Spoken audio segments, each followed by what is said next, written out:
প্রচণ্ড গরম, যেমন আগুনে পুড়ে যাচ্ছি সেইভাবে পুড়ে পুড়ে রান্নাও করতে হচ্ছে।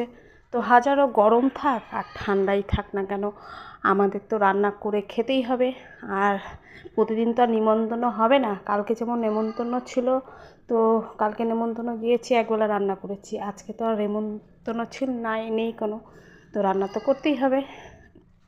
সো হ্যালো এভরিওয়ান, কেমন আছো? আশা করি সবাই ভালো আছো, আমিও মোটামুটি ভালো আছি। আজকে একটা ছোট্ট ভিডিও নিয়ে চলে এসেছি, তোমরা কমেন্ট করে বলবে কেমন লাগলো। তো আজকে আমি কি রান্না করেছি দেখো। মুসুরির ডাল করেছি চাল কুমড়ো দিয়ে, এবং প্রথমে দেখিয়েছিলাম চোচা ভাজা, এটা চাল কুমড়োরই চোচাকে ভাজা করেছি। আর তারপরে ঝিঙ্গে দিয়ে সর্ষে বাটা করেছিলাম। পোস্ত ছিল না, তাই সর্ষে দিয়ে করেছি। নিরামিষই করেছি, পেঁয়াজ রসুনের নিরামিষ, কিন্তু মাছ মাংস করিনি। যাই হোক, মাছ ছিল, দেখো কত মাছ, তবুও রান্না করিনি, কেটে রেখে দিয়েছি। আর কি মাছ, এ দেখো সাপের মতো দেখতে। তোমরা বলো কমেন্ট করে এটা কি মাছ, কে কে বলতে পারবে, আর কে কে খাও এই মাছটা।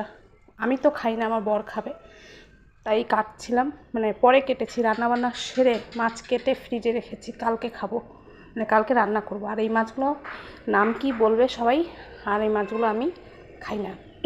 যাই হোক, এদিকে দেখো গালামাল এসেছে, তারপরে রান্নাবান্না করে গালামালগুলো গুছিয়ে রাখলাম। তো গালামাল আমাদের মাসের আসে না, যতদিন চলবে, আবার দরকার হবে আবার আনবো, এইভাবে আনা হয়। তাই আমি কৌটাতে সব ভরে গুছিয়ে রাখলাম।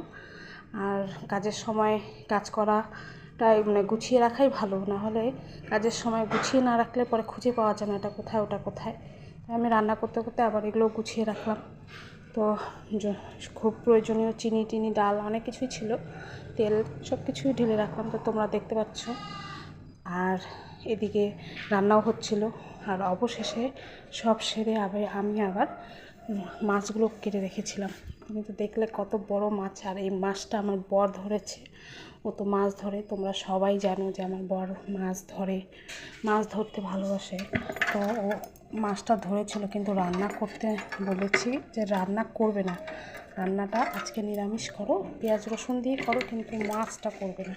আজকে মাছ খাবো না। কালকে বিয়েতে মানে বৌভাত ছিল, আর বৌভাতে আমরা একটু মাছ মাংস অনেক কিছু খাওয়া দাওয়া হয়েছে বলে আজকে একটু সিম্পল খাওয়া দাওয়া করলাম।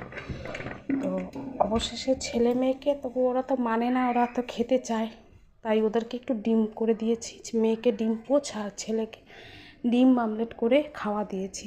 তো এই ছিল আজকে আমার দুপুরে রান্নাবান্না এবং দুপুরে কাজ। তো কেমন লাগলো কমেন্ট করে বলবে। টাটা।